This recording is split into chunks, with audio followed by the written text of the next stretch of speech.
BMTC ಪ್ರಯಾಣಿಕರಿಗೆ good news ಒಂದು ಸಿಕ್ಕಿದೆ. ಬೆಂಗಳೂರಿನಿಂದ ಘಾಟಿ ಸುಬ್ರಹ್ಮಣ್ಯ ದೇವಸ್ಥಾನಕ್ಕೆ ನೇರ ಬಸ್ ವ್ಯವಸ್ಥೆಯನ್ನ ಮಾಡಲಾಗಿದೆ. ಮೆಜೆಸ್ಟಿಕ್ನಿಂದ ದೇವಸ್ಥಾನದವರೆಗೂ ಇನ್ನು ಮುಂದೆ ನೇರ ಬಸ್ ಸಂಚಾರ ಇರುತ್ತೆ. ನಿತ್ಯ 5 ಬಸ್ಗಳು ಒಟ್ಟು 18 ಟ್ರಿಪ್ಗಳಂತೆ ಸಂಚಾರವನ್ನ ಮಾಡಲಾಗುತ್ತೆ.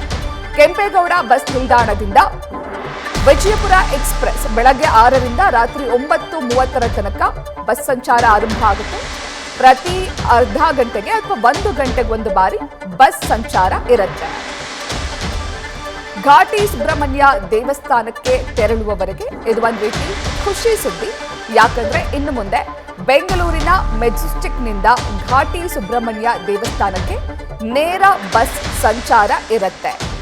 ಪ್ರತಿದಿನಕ್ಕೆ 5 ಬಸ್ಗಳು ಸಂಚಾರವನ್ನ ಮಾಡುತ್ತೆ. ಬೆಂಗಳೂರಿನ ಮೆಜೆಸ್ಟಿಕ್ ಬಸ್ ನಿಲ್ದಾಣದಿಂದ ಘಾಟಿ ಸುಬ್ರಹ್ಮಣ್ಯ ದೇವಸ್ಥಾನಕ್ಕೆ ಪ್ರತಿ ಅರ್ಧ ಗಂಟೆಗೊಮ್ಮೆ ಅಥವಾ 1 ಗಂಟೆಗೊಮ್ಮೆ ಈ ಬಸ್ ಸಂಚಾರ ಇರಲಿದೆ.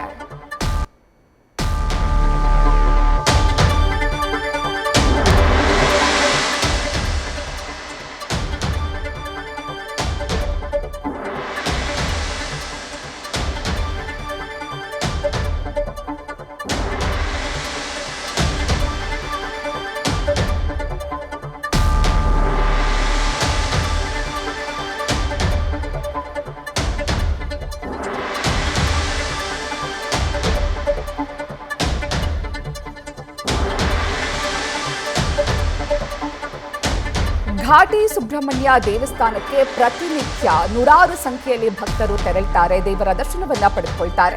ವೀಕೆಂಡ್ ಸಂದರ್ಭದಲ್ಲಂತೂ ಬಹಳಷ್ಟು ಜನ ದೇವಸ್ಥಾನಕ್ಕೆ ಭೇಟಿ ನೀಡ್ತಾರೆ. ಆದರೆ ಬೆಂಗಳೂರಿನಿಂದ ಘಾಟಿ ಸುಬ್ರಹ್ಮಣ್ಯ ದೇವಸ್ಥಾನಕ್ಕೆ ಹೋಗೋದಕ್ಕೆ ನೇರ ಬಸ್ ಸಂಚಾರದ ವ್ಯವಸ್ಥೆ ಇಲ್ಲದೇ ಇದ್ದಂತಹ ಕಾರಣ ಇದೀಗ ಬಿಎಂಟಿಸಿ ಕಡೆಯಿಂದ ಘಾಟಿ ಸುಬ್ರಹ್ಮಣ್ಯ ದೇವಸ್ಥಾನದ ಭಕ್ತರಿಗೆ ಶುಭ ಸುದ್ದಿ ಸಿಕ್ಕಿದೆ.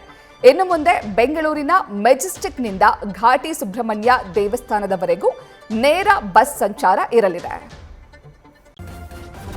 ನ್ಯೂಸ್ ಫಸ್ಟ್ ನಿರ್ಭೀತಿಯಿಂದ ನಿಮ್ಮ ಪರವಾಗಿ.